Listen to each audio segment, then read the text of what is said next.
Je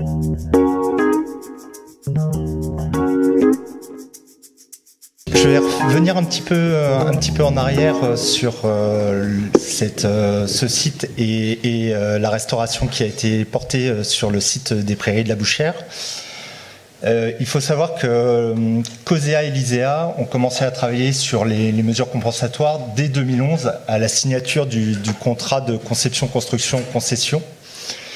Et ont commencé, comme l'a évoqué déjà ce matin monsieur Epli, et également les acteurs...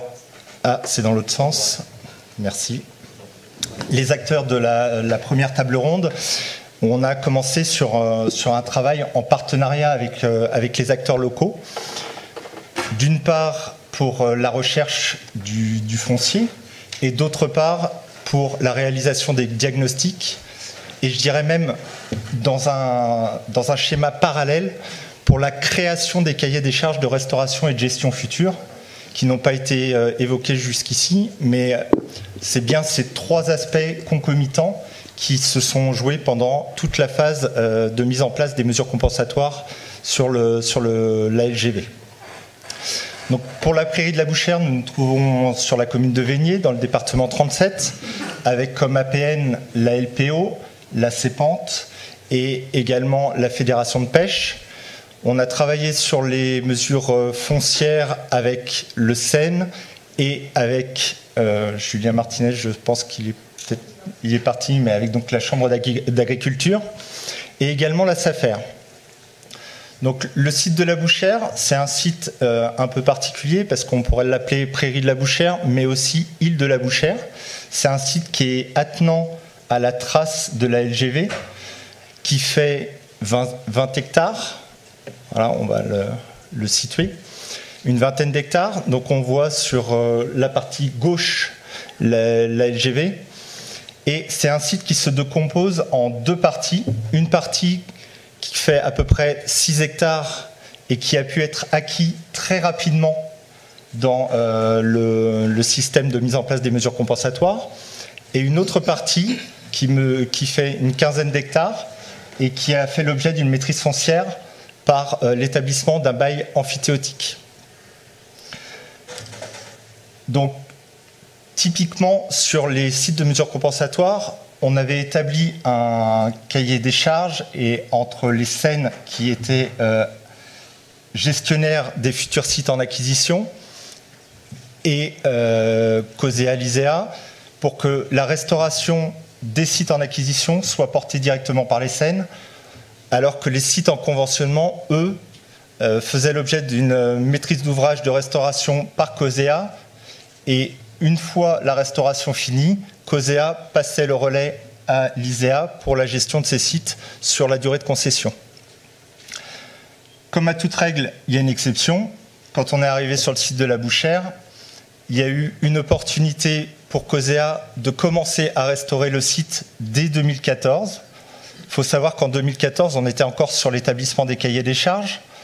On était sur les premiers diagnostics réalisés, puisque le premier diagnostic réalisé par la CEPANT, qui portait l'éligibilité du site, a été déposé au DREAL et DDT, enfin à la DREAL et à la DDT, en juin 2014.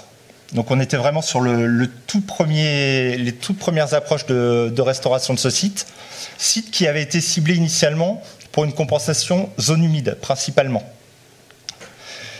Et dès 2014, COSEA avait l'opportunité, de par la construction même du viaduc de l'Indre au-dessus du cours d'eau de l'Indre, de pouvoir mutualiser les ouvrages de franchissement provisoires mis en place dans le cadre de la construction pour traiter une partie qui faisait, alors pour le coup, consensus dans la restauration, la partie qui est en jaune, qui était une ancienne peupleraie.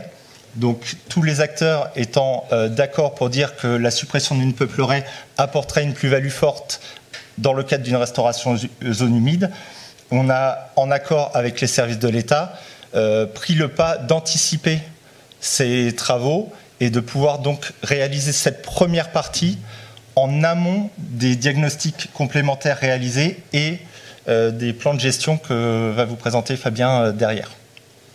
Voilà. C'est un site qui a un enjeu fort puisqu'au final, ce site représente 4,5 hectares de restauration zone humide à enjeu fort et environ 11 hectares et demi de restauration à enjeu faible. Je voudrais juste vous donner mon impression. Ça fait pas longtemps que je suis au conservatoire et l'impression que j'ai eue la première fois que je suis arrivé sur le site. Donc il faut imaginer qu'on y descend, c'est un vallon assez encaissé et on se retrouve dans une impasse et à droite il y a ce qu'on appelle la brasserie, du moins la fleurie, très bonne table. Et je vous conseille de laisser la voiture ici et de rentrer par le seul accès qu'il y a, c'est un petit pont. Alors pas de bois mais de pierre. Ce petit pont il est très étroit, il fait 3 mètres de large à peu près et il est interdit aux au plus de 3,5 tonnes. Vous allez comprendre pourquoi ça a son importance. Donc vous traversez, donc il est voûté ce petit pont de pierre, il y a un seuil, vous continuez et là vous arrivez sur les prairies. La première chose qui m'a marqué en fait c'est cet aspect d'étoiles de haies qui ont une cinquantaine, soixantaine d'années, avec des beaux spécimens de têtards. On y voyait des sentes de... Alors, je ne suis pas spécialiste de sangliers ou de gros animaux en tout cas. Si je faisais une dizaine de pas à gauche, on commençait à voir le château d'Artigny qui est juché tout là-haut. Un très beau château, donc on a déjà cette ambiance de fond de vallon. Les haies, un château qui nous contemple, et puis plus je vais vers la droite, et là en fait se dévoilait, mais de façon très intime en fait, le viaduc qui traversait l'Indre. Donc on est bien juste à côté de la ligne. C'est ça qui nous rappelle qu'on est à côté de la ligne. Et juste pour planter le décor, donc ça je vous parle il y a 6 mois, on voyait en plus les petites cabanes de pêcheurs. Donc je vous brosse un petit tableau, on va dire idyllique, un petit peu de notre enfance. Et juste, je vais recentrer après sur les travaux de restauration. En fait, ce que je vous décris là, en fait, c'est issu des travaux initiés par l'homme. Donc, il y a les stigmates des activités anciennes. On y voyait les haies avec des anciens barbelés, donc on se doutait qu'il y avait anciennement du pâturage.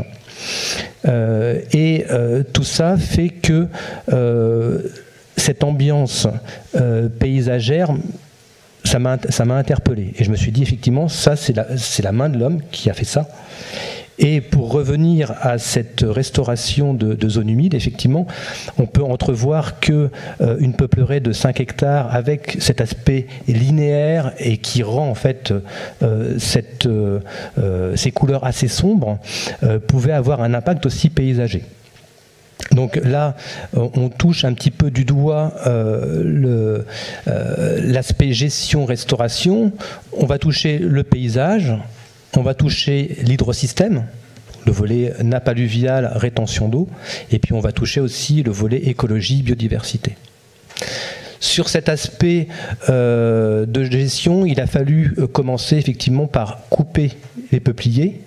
Donc là, c'était des travaux préalables qui ont nécessité un pont temporaire pour débarder le bois et puis pour le valoriser. Et puis, il y a eu un rognage de souches que je dirais, moi, efficace, puisque aujourd'hui, on a très peu de rejets de peupliers au niveau de ces souches. Ça, je parle de ces travaux-là 2014. Il y a eu une repasse en 2016-2017 sur des travaux de broyage et d'arrachage par pince des rejets de peupliers notamment. L'objectif étant de retrouver des milieux ouverts humides type roselière, mégaphorbier. Entre-temps, bien sûr, le plan de gestion a été constitué, donc on parle de 2014, premiers travaux, et le plan de gestion, lui, a été initié en 2017 et il court jusqu'en 2026. Donc là, on parle de restauration lourde, avec une incidence notamment sur le paysage, sur la faune, la flore. Il faut voir que si... Je passe de l'autre côté, non, je voulais juste vous montrer... Peut-être en bas à gauche pour vous, les stigmates en fait d'une coupe et d'un rognage de peupleraies, on a un terrain à nu, et ça sur 2-3 ans avant qu'on ait une végétation qui reprenne. Donc c'est assez traumatisant quand même pour l'environnement local.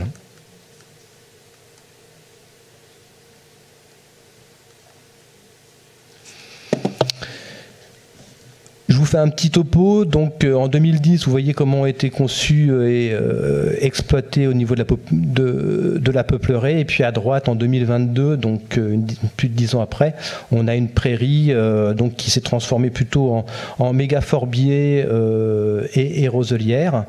Il faut voir que on n'a pas fait il n'y a pas eu de plantation plus que ça au sein de la prairie. On n'a pas réensemencé, donc il y a eu une spontanéité en fait de la végétation qui s'est faite très rapidement. Aujourd'hui, 2024, je reviens à mon petit pont de pierre, 3,5 tonnes, qui nous permet plus en fait de faire passer des engins pour faire du broyage mécanique. Donc se pose la question de l'entretien de ces prairies qui se veulent être des prairies ouvertes.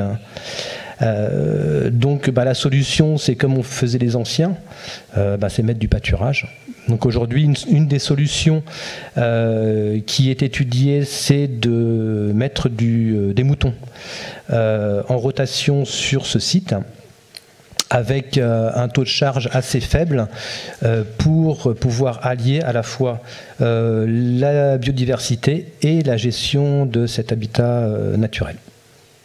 Donc sur les suivis écologiques, en Indre-et-Loire, comme la plupart des départements, on partage les suivis écologiques.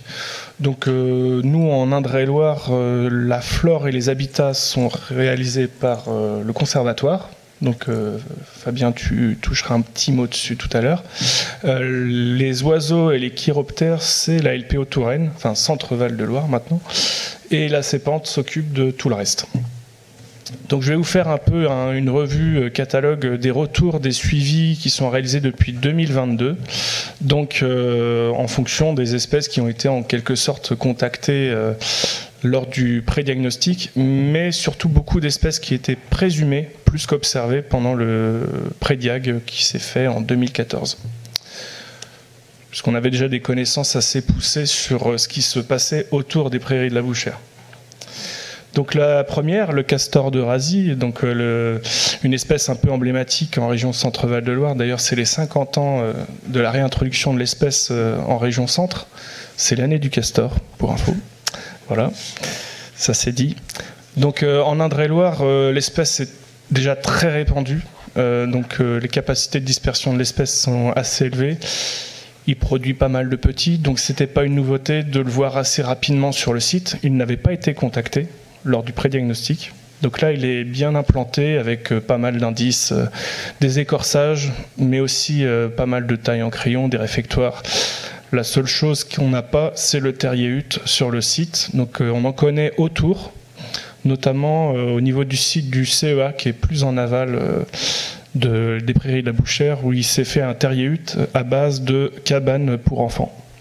C'est assez original. Je ne peux pas mettre la photo, on est dans un CEA. Mais c'est drôle. Mais on espère le voir bientôt sur le site. L'autre espèce plus discrète, le campagnol amphibie, donc c'est une espèce pour la région centre qui est plutôt localisée et on se trouve en limite de répartition, limite sud. Donc l'Indre-et-Loire est un peu le bastion pour la région centre. Et du coup, le site ici, il est en soi très favorable à l'espèce, mais le problème c'est que les habitats rendent très difficile sa détection.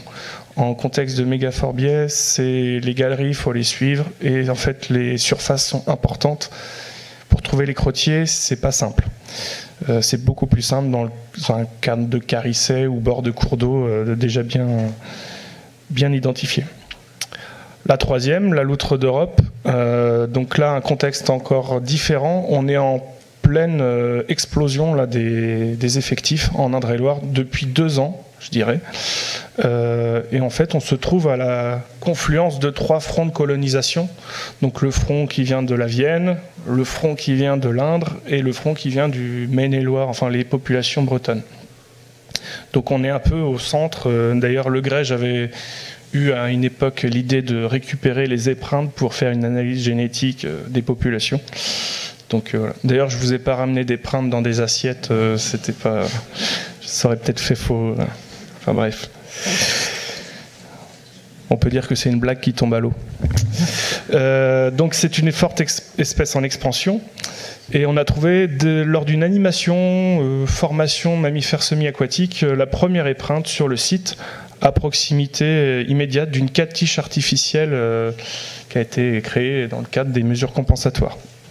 Donc là, cette semaine, si la météo le permet, j'ai des collègues qui sont censés y retourner pour voir ce qu'il en est. En ce qui concerne les suivis chiroptérologiques qui ne sont pas encore menés, donc je ne vais pas vous en parler, ça sera prévu en 2025. Et les suivis ornithologiques, je peux éventuellement parler des premières observations plus opportunistes, puisque les suivis ne sont pas encore enclenchés.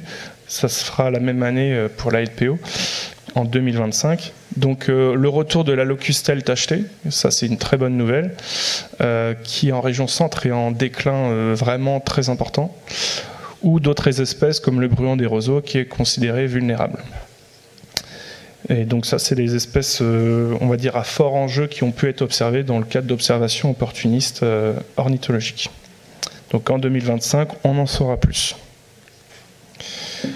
Un focus sur une espèce un peu emblématique de la vallée de l'Indre, ça tombe bien, on est en plein dedans. On l'a découvert également pendant la sortie micro-mammifères, enfin mammifères semi-aquatiques, en mi-septembre, ce qui est assez tardif. Mais c'était une année chaude et donc probablement c'est un individu de 3e génération. Oui, parce que ce papillon, il est assez complexe, il a plusieurs périodes de vol. Donc il en a potentiellement 3. C'est plus fréquent 3 périodes de vol au sud de la France, mais par chez nous, c'est plus souvent 2. Mais du coup, la présence de 2 périodes de vol, d'ailleurs, complexifie en quelque sorte la gestion que l'on fera pour cette espèce. Donc, on l'a découvert, on s'est dit, lançons un chrono-inventaire en 2023. On n'était pas parti sur un suivi de ponte, puisqu'à l'époque, on avait vu seulement 2 individus, on n'était pas à l'abri d'individus dispersifs. Car comme vous le voyez sur la carte de répartition pour l'Indre-et-Loire, donc l'espèce de ligne verte, ça correspond à l'Indre. Et donc, nous, on se trouve au niveau médian de l'Indre, et donc il y a des populations tout autour. Donc la probabilité qu'il y ait des individus en dispersion était assez élevée. Bon, en l'occurrence, les suivis qui ont été menés en 2023 nous indiquent que c'est maintenant plus vraiment de la dispersion, puisqu'on est monté à plus de 20 individus observés lors d'un passage. Donc le passage printanier, en mai, on en a vu 21 de souvenirs, avec tous les indices possibles de reproduction, parade des mâles, poursuite des femelles, compétition. La totale. On n'a pas vu d'accouplement, mais bon, ça devait se passer après. Donc, plein d'indices qui nous laissent à penser que la reproduction locale est avérée, à l'aune d'autres facteurs, donc le fait qu'autour il y ait des populations viables qui permettent d'alimenter la station, le fait qu'il y ait tout un tas d'indices de reproduction, les indices aussi du fait qu'il y ait une population très importante, puisque j'ai plus les chiffres, mais on doit être sur la 3e station la plus importante en termes d'effectifs pour l'Indre-et-Loire, en sachant que ce département est très important, c'est un bastion également pour l'espèce. Quelques effets négatifs, mais ce n'est pas forcément lié à la gestion. C'est la faible diversité d'espèces de rhopalocères. Mais en fait, c'est essentiellement lié au contexte de zone alluviale, où en général, la diversité spécifique en rhopalocères, papillons de jour, est souvent moindre, mais qui permet aussi la présence du cuivré des marais. Donc c'est aussi un habitat d'intérêt.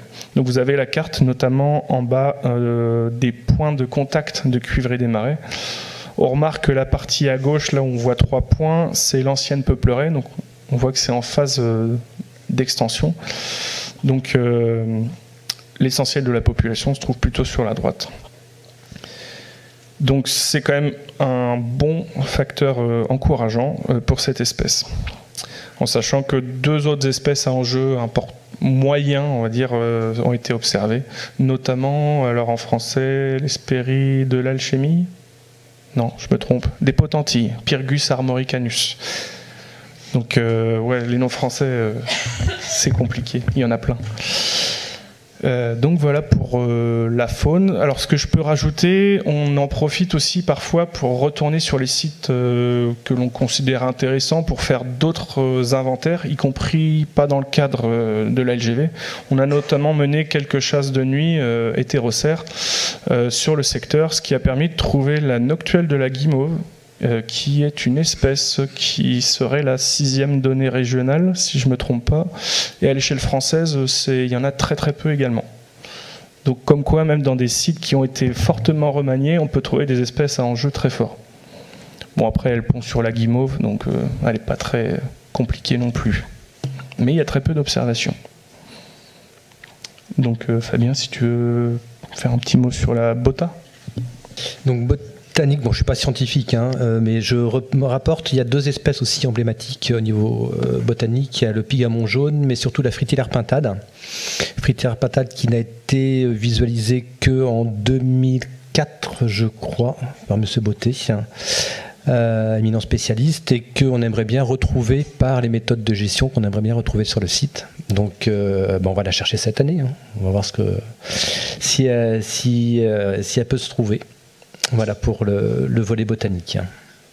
Ce que je retiens aussi, c'est que au regard des premiers retours au niveau des investigations, on voit qu'il y a quand même une colonisation de l'ancienne peuplerie qui commence à se faire, puisqu'on commence à avoir une diversité végétale. Donc on commence à avoir une diversité animale aussi qui vient forcément, mais il faut laisser le temps. Si je peux compléter justement par rapport à la diversité végétale, par rapport au cuivré des marais qui est l'espèce un peu cible ici, l'aspect plante nectarifère a un impact important, notamment aussi dans la capacité d'observer le papillon. Il ne faut pas oublier que le cuivré des marais, il a une plante qu'il adore, c'est la Pulicaire dysentérique. Donc si vous voulez assurer de voir l'espèce facilement, il suffit de chercher sur la Pulicaire au mois d'août et on le voit quasiment à tous les coups. Ça c'est pour le côté touristique. Alors c'est Henri, on va vous l'allumer. Voilà, ça y est. Oui, bonjour. Brice Quenouille de Vinci Concessions. Je me posais juste la question, une fois que le défrichement de la peuplerie a été fait, est-ce qu'il y a eu des mesures particulières de techniques végétales, de terre, qui ont été réalisées pour accompagner la restauration de la zone humide, ou est-ce que ça s'est fait naturellement? Donc, globalement, ça s'est fait naturellement. L'objectif premier quand on fait, quand on transforme une peuplerie en mégaforbier ou en roselière, c'est l'objectif qu'on se donne. On a 2 solutions.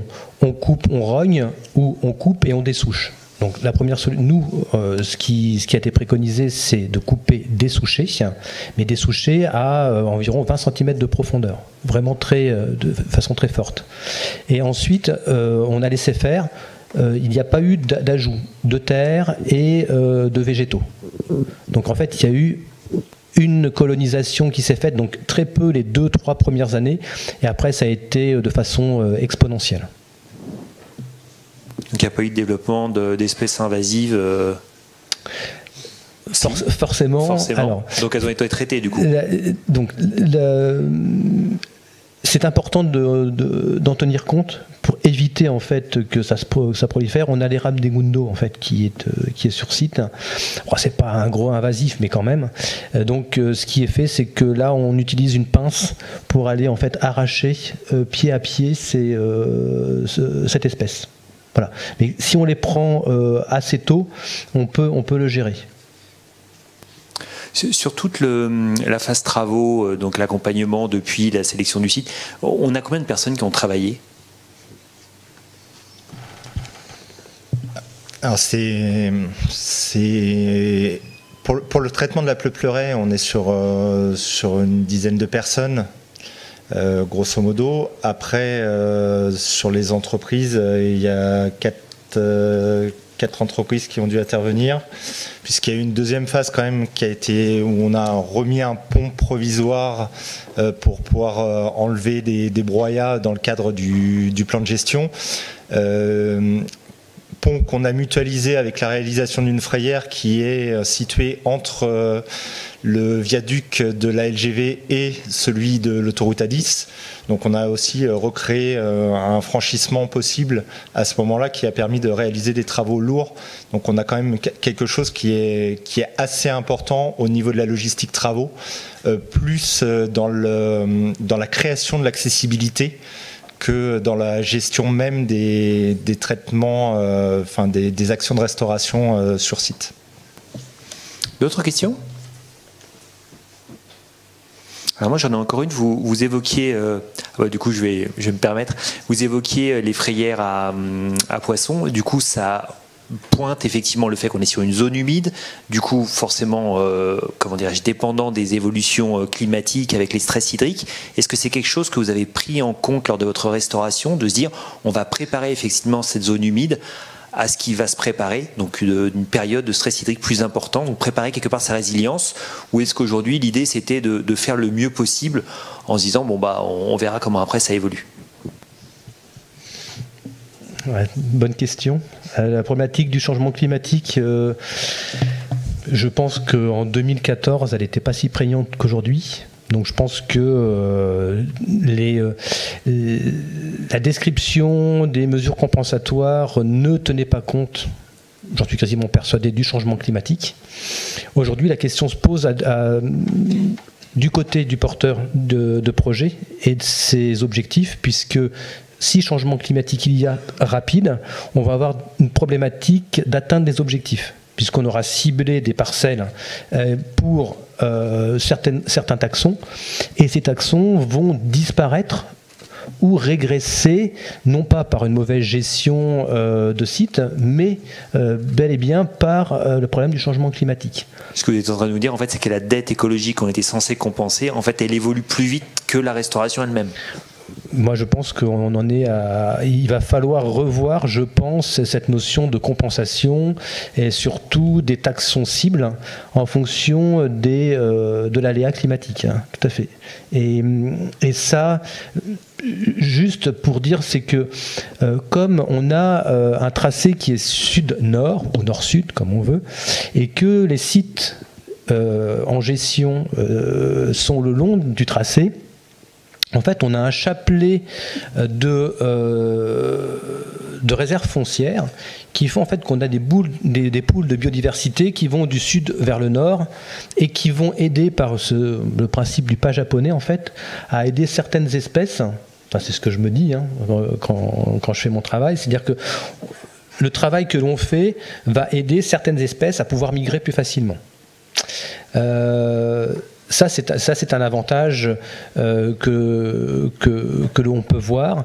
Mais encore une fois, l'adaptation des objectifs de compensation avec le changement climatique, il va falloir se poser la question parce que 2061, c'est dans 40 ans et à la vitesse où on va, je pense qu'il y aura certains sites où on ne pourra pas atteindre les objectifs. Mais la collaboration entre le CEN et l'ICA s'inscrit quand même dans la durée pour autant. Ah oui, bien sûr, bien sûr. Juste pour compléter ce que Fabien vient de dire, c'est vrai qu'en 2014, effectivement, quand on a commencé la restauration du site des Prairies de la Bouchère, cet aspect climatique n'avait pas été envisagé.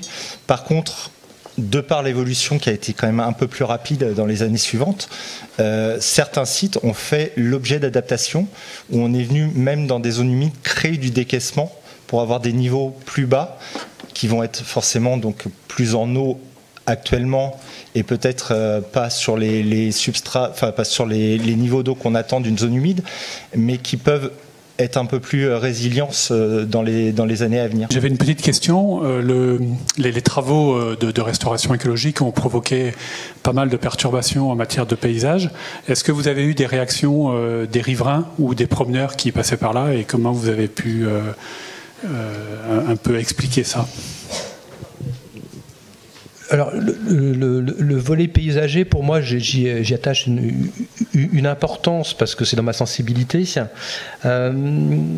De faire tomber une peuplerée au profit en fait d'une mégaforbier ou de bosquet, je pense que ça posait de problème à personne. Voilà. D'autant plus qu'on a très peu de riverains. Le seul riverain que l'on a, en fait, c'est le Moulin, ce restaurant gastro, qui lui il n'y a pas eu d'objection. Et c'est un site qui est vraiment très enclavé, et donc il y a très peu de promeneurs. On a beaucoup d'habitués, beaucoup de pêcheurs.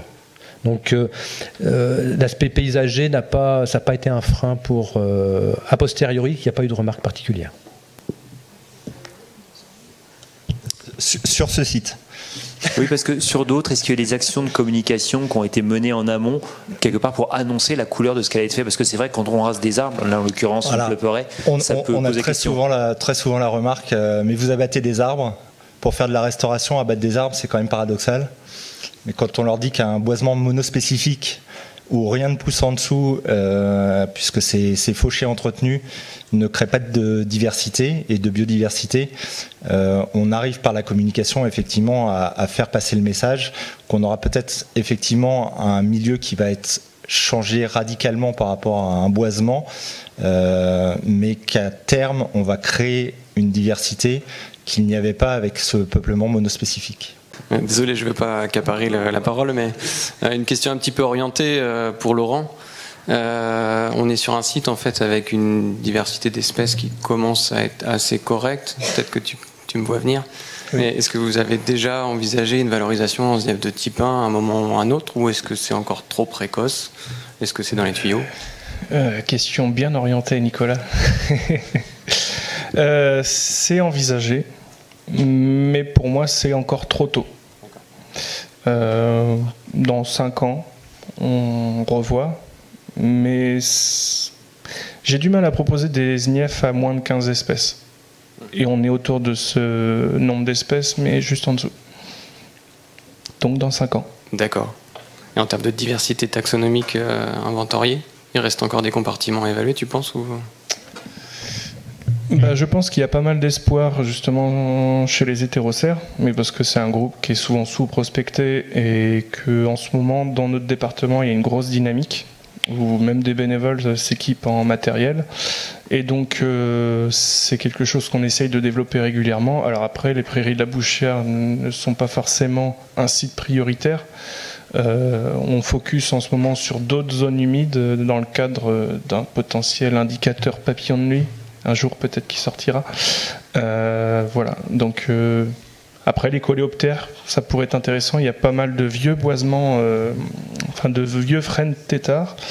On espère toujours la Rosalie des Alpes un jour ou l'autre qui reviennent en Indre-et-Loire, en sachant que la dernière donnée est à mon avis un apport de bois venant de Loire-Atlantique qui a ramené des individus par hasard, mais de vraies Rosalies indigènes. Ça fait depuis 1800 et quelques. Donc, alors qu'il y en a plein en Maine-et-Loire, enfin, c'est une anomalie étrange. Merci. Oui, Fabien, tout à l'heure, tu parlais de la durée de vie du plan de gestion en cours qui s'arrête donc en 2026. La spécificité donc avec le SEN, c'est que la compensation, ces sites durent jusqu'en 2061 avec nous et au-delà dans votre giron. L'arrivée du renouvellement du plan de gestion peut amener le SEN à revoir des pratiques de gestion. C'est tout l'intérêt, suite justement au suivi réalisé et à ce que tu observes en termes de gestion. Alors, nous, on en a déjà parlé, mais peut-être préciser à la salle si, au vu des suivis qui sont des résultats de suivi que tu as et de ce que tu as pu constater sur le site, est-ce qu'il est prévu des changements de gestion envisagés, en tout cas à ce stade-là, et si oui, lesquels? Alors, ce qui est sûr, c'est qu'il y a une politique au niveau des conservatoires, c'est la prise en compte du changement climatique. Donc tous les documents qui vont sortir là, donc que ce soit du renouvellement de plan de gestion, on va intégrer cette problématique. Donc il y a des protocoles, il y a Nature Adapt dont on parle aujourd'hui, donc ça commence à rentrer dans les mœurs. Par le petit bout de la lorgnette, on essaye de trouver en fait un protocole qui permet d'intégrer le changement climatique à des pratiques, à des bonnes pratiques. Donc c'est un peu compliqué. Aujourd'hui, moi j'ai une formation au mois de septembre sur cette thématique-là, mais il faut de toute manière intégrer ce point particulier. Donc les modalités de gestion, sur ce site-là, je pense qu'on va arriver à... il va falloir garder du couvert végétal assez important, alors que ce soit d'un point de vue de la biodiversité, mais c'est pour éviter tout ce qui est problématique d'assèchement en fait, de la nappe. Donc il y a tout ce système-là.